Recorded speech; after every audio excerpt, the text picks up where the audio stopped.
there's a curve most people never see, a soft bend in the river of life, where everything you thought you knew begins to dissolve.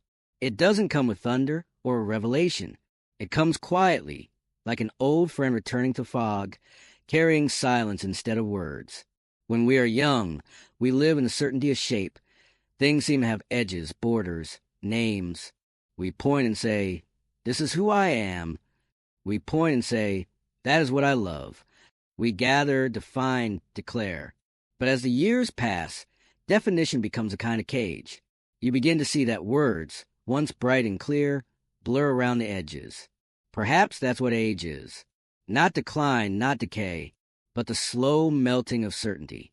The mind resists. It tries to hold its form. It wants to say, "I know." It wants to say, "I understand." But beneath that insistence, something older breathes, the quiet voice of the soul whispering, "You were never meant to know everything." It's strange, isn't it? How afraid we are of not knowing, as if the unknown is a wound rather than a womb. But maybe the unknown is where we were always meant to return. You see, knowledge is a way of holding the world still, of pretending it won't slip through our fingers. But life was never meant to be held. It moves, it drifts, it disappears. I think of an old man sitting by the sea, watching the tide rise and fall. He's seen enough years to understand that every wave is both coming and leaving at the same time. He doesn't ask where the water goes when it's gone. He just listens. The sea speaks a language older than thought. And maybe that's all the soul ever wanted, to listen again. There's a peculiar beauty in not knowing. It's not ignorance, it's intimacy. Because when you stop needing to name things, you start to feel them again. Like the way rain doesn't ask to be understood. It just falls. And somehow that's enough. I often think that our obsession with meaning blinds us to the miracle of being. We rush to decode life, to extract purpose, to explain. But explanation is the death of wonder. And wonder is the only doorway to the divine. There was a time I thought the soul was something deep inside me, a hidden light waiting to be found. But now I see it's more like the air, everywhere, invisible, untouchable. And yet it's all that keeps us alive. You can't hold air. You can only breathe it. And the moment you try to capture it, it's gone. So maybe the soul isn't something you find. Maybe it's something you stop losing. Pause. There's a stillness that only comes after years of running. It's not peace. Not yet, but it's the beginning of peace. When you finally grow tired of chasing your own shadow, we spend half our lives searching for ourselves. But what if the one who searches can never find what he seeks? Because the seeker and the sought are not two. It's like looking for your glasses when they're already on your face. You can't find them because you're looking with them. There's a quiet humor in that, don't you think? The soul smiles when it sees the mind chasing itself. But eventually the chase slows. The need to find, to fix, to know softens. And in that softening, something extraordinary happens. You begin to hear again. The sound of the rain, the breath between words, the silence behind the questions. That's where the truth hides, not in the answers, but in the spaces between them. It's a strange paradox. The closer you come to truth, the less you can say. Because truth isn't what's spoken. It's what remains when everything has been said. That's why the wise grow quieter with age. Not because they know less, but because they've seen how much can't be known. Pause. Crackle of the fire. Do you know that feeling when you suddenly realize you've been watching your life like a movie, as if it's happening to someone else? Moments pass. Laughter, loss, the touch of a hand. And you're there, but not quite in it. It's unsettling, but also beautiful. Because in that distance, you glimpse what you truly are, the watcher behind the story. And the watcher doesn't need to know the ending. He just watches. He lets it unfold. Maybe that's what forgiveness really is. Not an act of letting someone else go, but of letting yourself stop needing to understand. Forgiveness is the acceptance of never knowing why. Why they left. Why it hurt. Why it had to happen. And in that acceptance, something like love begins to breathe again. We grow up thinking love is clarity. That to love someone is to know them. But love is what happens when you stop trying to know. When you can sit beside someone and let them be a mystery. When you can sit beside yourself and do the same. That's the beauty of never knowing. It's not the end of understanding. It's the beginning of freedom. There comes a season when the world no longer shouts your name. When no one waits for your arrival and the phone stays still. At first, you mistake it for loss. You call it loneliness. But if you sit with it long enough, you begin to hear what loneliness has been trying to say all along. It says, be still. You've run far enough. The silence that once frightened you becomes your oldest friend. You notice things again. The ticking of clock, the way smoke curls and disappears, the uneven rhythm of your own breath. Everything slows down, but not in sadness. More like a surrender, a returning to the pulse of life beneath the noise. You see, the world teaches us to chase, to fill, to become, to accumulate. But the soul has always been moving in the opposite direction, toward emptiness, toward quiet, toward home. There's a strange dignity in growing old, not because of wisdom or experience, but because age is the one thing you can't fake. It strips away all performance, all pretending. You can no longer be what you thought you should be.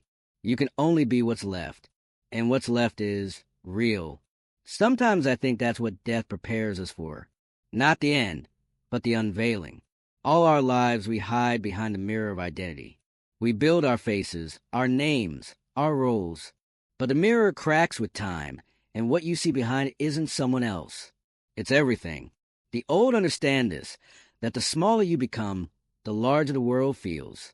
You lose your sense of importance and gain your sense of belonging.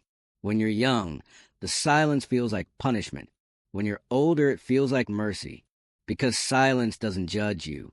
It doesn't care about your story. It doesn't need you to be good or right or strong. It just holds you, like the earth holds a leaf that's fallen, not with pity, but with understanding. There's a peace in that, a wordless peace. And yet, it's the hardest peace to accept, because it asks you to stop fighting. We fight so hard not to disappear. We cling to memory, to identity, to meaning. But maybe the point was never to stay. Maybe the point was to see that there's nowhere else to go. I remember walking one evening, years ago. The sky was the color of ash. I passed a lake, still untouched, and saw my reflection. For a moment, I didn't recognize a face looking back. It wasn't fear. It wasn't sadness. It was a kind of release, as if the person I had tried to be for so long had quietly stepped aside, and the one who remained didn't need to know. That's what the rain teaches. That falling isn't failing. It's returning. When you watch raindrops slide down a window, you don't ask them where they're going. You just watch their path, how they merge, how they separate, how they vanish. Maybe the soul moves the same way. It's strange how much of life is spent trying to explain what can't be said. We speak to fill the spaces that silence could heal. But silence doesn't need to be filled. It just asks to be heard. The most honest conversations I've ever had were wordless. With a friend years ago, as the world fell apart for both of us. We sat on a porch, watching the rain. We didn't speak. We didn't need to. And in that quiet, something sacred passed between us. We weren't comforting each other. We weren't even there for each other. We were simply there. That's what the soul understands. Presence isn't something you do. It's something you stop interrupting. You can spend your whole life trying to fix your loneliness and never realize it was never broken. It was just waiting to be seen. When you stop running from it, loneliness becomes a doorway, a place where the world opens, and you glimpse that everything is made of the same stillness. Every bird's cry, every heartbeat, every farewell, all rise and fall in the same vast breath. And suddenly, the word alone loses its sting, because alone and all one were never truly different. We live as if the soul were a room we could fill with meaning, but maybe it's a sky. And every thought, every memory, every love we've known is just another cloud passing through. The beauty of never knowing is that it frees you from a need to hold. It lets you fall into the mystery and find that the mystery was holding you all along. There's a reason old trees don't resist the wind. They've learned that bending is a secret to staying. You can feel that same bending within yourself as the years pass. The slow unlearning of resistance. The quiet discovery that softness is stronger than certainty. One night you realize you no longer want answers. You just want peace. Not the peace that comes from understanding, but the peace that comes from finally not needing to. And when that moment comes, you can feel life breathe through you again, like it did when you were a child, before names, before reasons, before fear. It's a kind of returning, not to the past, but to the beginning, to the place before you try to become anything at all. That's where the soul lives, not in the knowing, not in the doing, but in the gentle rhythm of being. There's a moment when everything finally slows, not because you make it slow, but because there's nothing left to chase. You've searched, questioned, remembered, forgotten. You've tried to understand what it all meant. The faces, the leaving, the quiet ache that lived behind every joy. And then one day, the questions stopped demanding answers. You realized that peace was never hidden. It was simply quieter than your wanting. When the soul stops reaching, it begins to listen. There's a kind of beauty that only appears when no longer needed to. It's in the flicker of the candle before it dies. It's in the breath between heartbeats. It's in the silence between two people who said everything that could be said. That's when you begin to see. Life isn't something that happens to you. It's something that unfolds through you. And what unfolds doesn't belong to you. It belongs to time, to wind, to the great rhythm that carries us all. When you're young, you think freedom means movement. As you grow older, you realize freedom is stillness. It's not escaping what is, it's dissolving into it. It's a strange feeling. The moment you stop needing to understand, your mind loosens its grip, and your heart, for the first time, beats without armor. The soul breathes again. You start to notice the small mercies, the warmth of a mug between your palms, the weight of your own body on a chair, the sound of rain reminding you that the world is still alive, even when you are silent. You used to think silence was empty. Now you know it's full of everything that words could never touch. And so you stop filling it. You let it be. That's what forgiveness really is. Not a grand act, not a decision, but the quiet release of your grip on the past. You forgive not because it heals someone else, but because you are tired of holding the pain. You lay it down gently, like a stone you carried too long, and suddenly your hands are free, free to touch, free to rest, free to let go.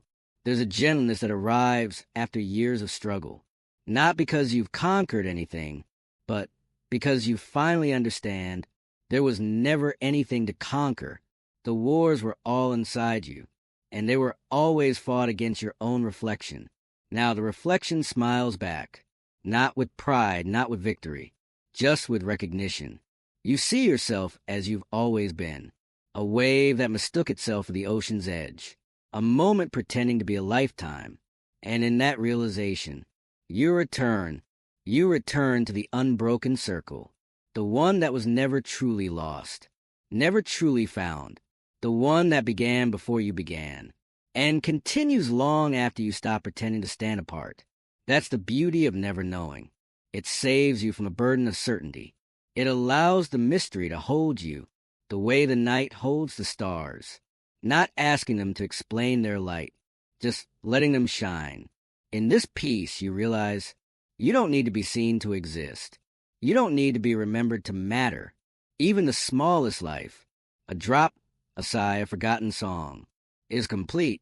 There's a tenderness in that, a kind of quiet gratitude that hums beneath everything.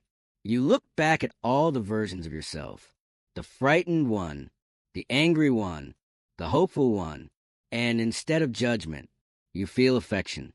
They were all just trying to find home, but home was never a place. It was a stillness behind every heartbeat. It was the awareness watching it all unfold. And now, sitting by the fire, you finally stop asking what it all means, because you see, it doesn't need meaning to be beautiful. It just is. The rain has slowed now. The fire flickers low. Somewhere in the distance, a bird calls, not as a message, but as a reminder. Life continues, quietly, effortlessly, and maybe that's a lesson the soul was running from, that there was never anything to win, never anything to lose, only this infinite dance, between becoming and returning, between sound and silence, between knowing and never knowing, a long pause. You can almost hear the rain drip from the eaves. If you listen closely, you can feel it, that strange, tender peace that asks for nothing. No answers, no guarantees. Just this, just the hum of the fire, the sound of your own breathing, the weight of gentle things. And in that moment, you are whole.